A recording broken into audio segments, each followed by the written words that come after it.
The Adventures of Huckleberry Finn, Chapter 40. We was feeling pretty good after breakfast and took my canoe and went over the river a-fishing with a lunch and had a good time and took a look at the raft and found her all right and got home late to supper and found them in such a sweat and worry they didn't know which end they was standing on and made us go right off to bed the minute we was done supper and wouldn't tell us what the trouble was and never let on a word about the new letter, but didn't need to because we knowed as much about it as anybody did. And as soon as we was half upstairs and her back was turned, we slid for the cellar cupboard and loaded up a good lunch and took it up to our room and went to bed and got up 11:30 and Tom put on Aunt Sally's dress and he stole and was going to start with the lunch but says, "Where's the butter?" I laid out a hunk of it, I says, on a piece of corn pone. "Well, you left it laid out then. It ain't here." "We can get along without it," I says. "We can get along with it, too," he says. "You just slide down cellar and fetch it, and then mosey right down the lightning rod and come along. I'll go and stuff the straw into Jim's clothes and to represent his mother in disguise, and be ready to baa like a sheep and shove soon as you get there."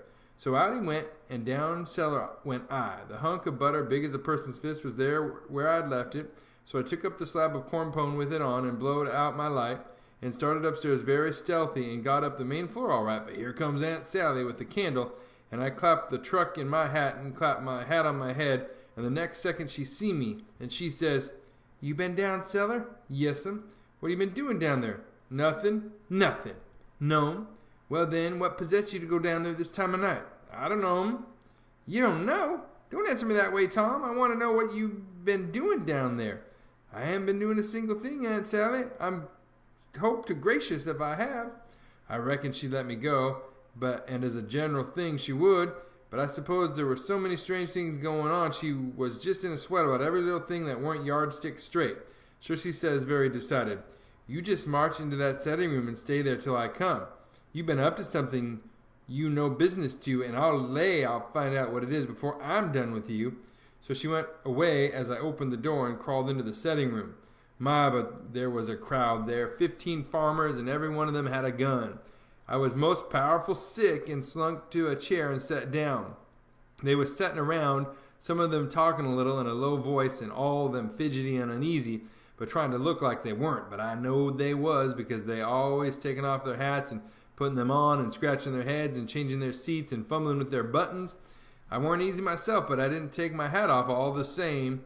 I did wish Aunt Sally would come and get done with me and lick me if she wanted to and let me get away and tell Tom how we'd overdone this thing and what a thundering hornet's nest we got ourselves into, so we could stop fooling around straight off and clear out with Jim before these rips got out of patience and come for us. At last she come and began to ask me questions, but I couldn't answer them straight.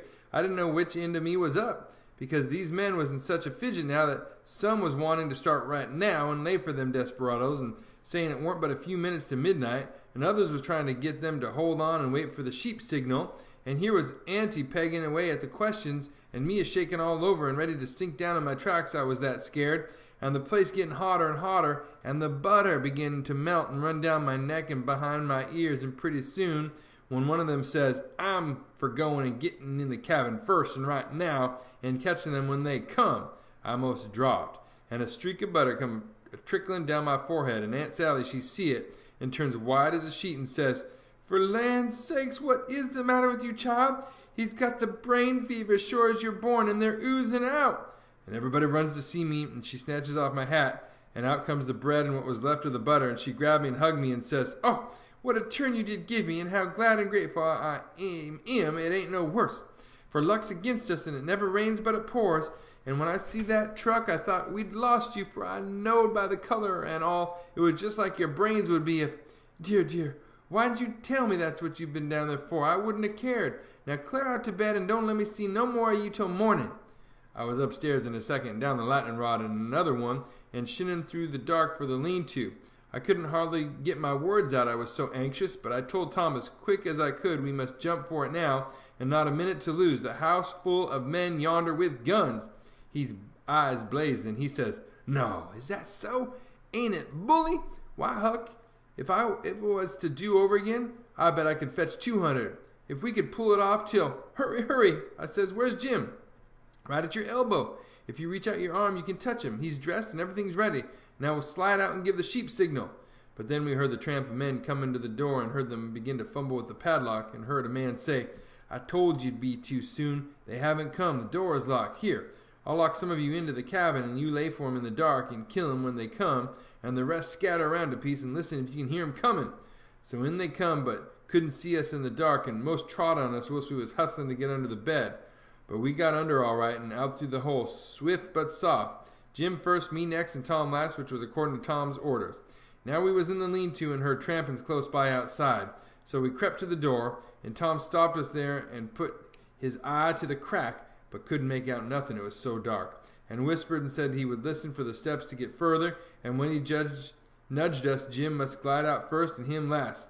So he set his ear to the crack and listened and listened and listened, and the steps a-scraping around out there all the time, and at last he nudged us, and we slid out and stooped, not breathing and not making the least noise, and slipped stealthily towards the fence in Injun file, and got to it all right, and me and Jim over it, but Tom's breeches catched fast on a splinter on the top rail, and then he heard the steps coming, so he had to pull loose, which snapped the splinter and made a noise, and as he dropped in our tracks and started, somebody sings out, "Who's that? Answer or I'll shoot!" But we didn't answer. We just unfurled our heels and shoved. Then there was a rush and bang, bang, bang, and the bullets fairly whizzed around us. We heard them sing out, "Here they are, they broke for the river. After 'em, boys, and turn loose the dogs." So here they come full tilt. We could hear them because they wore boots and yelled, but we didn't wear no boots and didn't yell. We was in the path to the mill, and when they got pretty close onto us, we dodged into the bush and let them go by, and then dropped in behind them. They'd had all the dogs shut up, so they wouldn't scare off the robbers, but by this time somebody had let them loose, and here they come, making powwow enough for 1,000,000, but they was our dogs.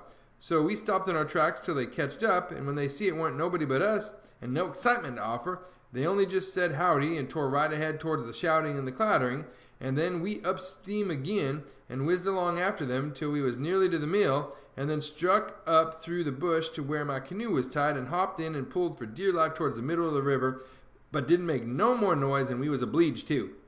Then we struck out, easing comfortable for the island where my raft was, and we could hear them yelling and barking at each other all up and down the bank till we was so far away the sounds got dim and died out.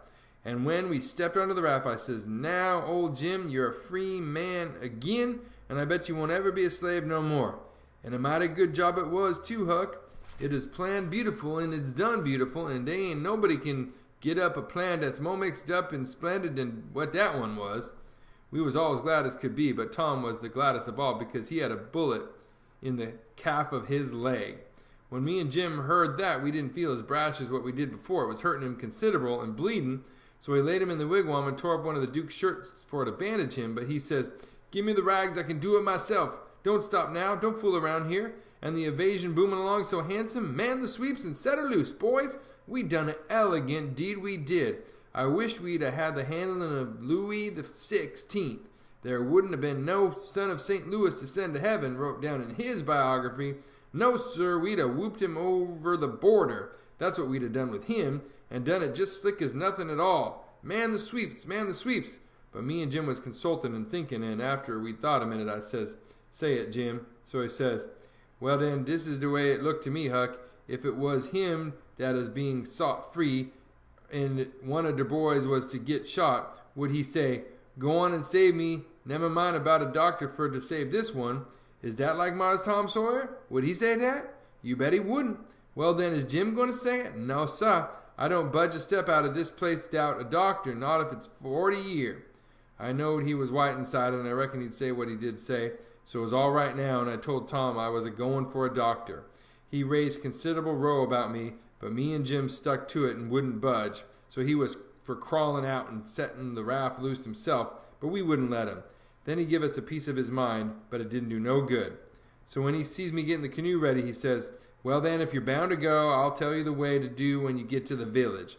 Shut the door and blindfold the doctor tight and fast and make him swear to be silent as a grave, and put a purse full of gold in his hand, and then take and lead him all the way around the back alleys and everywheres in the dark, and then fetch him here in the canoe in a roundabout way amongst the islands, and search him and take his chalk away from him, and don't give it back to him till you get him back to the village, or else he will chalk this raft so he can find it again. It's the way they all do." So I said I would, and left, and Jim was to hide in the woods when he see the doctor coming till he was gone again.